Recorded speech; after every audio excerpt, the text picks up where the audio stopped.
So for my instrument, I decided to make a guitar, and I made this using a cereal box and rubber bands. So there's 4 different strings on here, and each one has a different sound.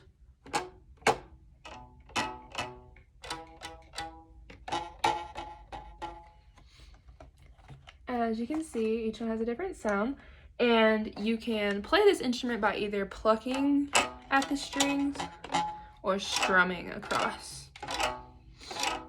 So let's talk about how we change the volume of this instrument. So volume is determined by the amplitude, which is just how compressed each wave compression is.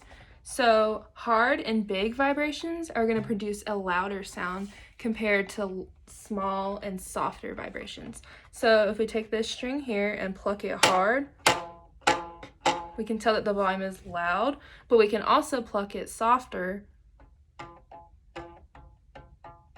and produce a quieter sound. And you can do this with any of the strings.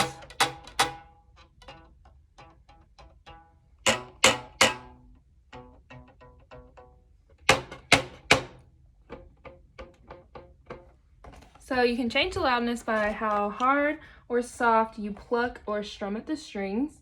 Each string also produces a different pitch. So pitch is just how high or low something sounds. So it goes from lowest to highest. So we have low. So those are the different pitches.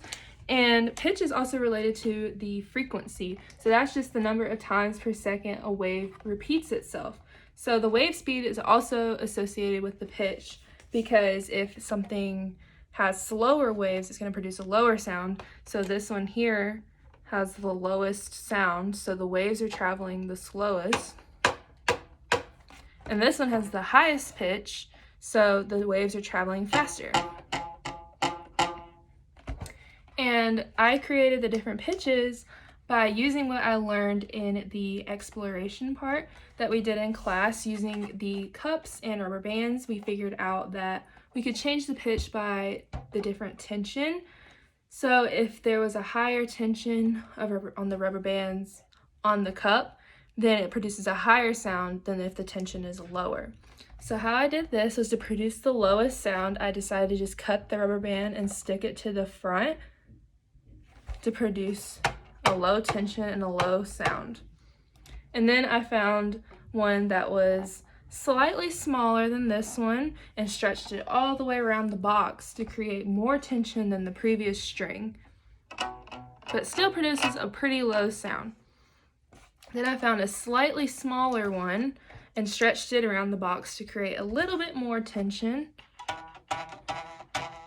And then lastly, I found the smallest one that I could stretch around the box to create the highest tension and make the highest pitch.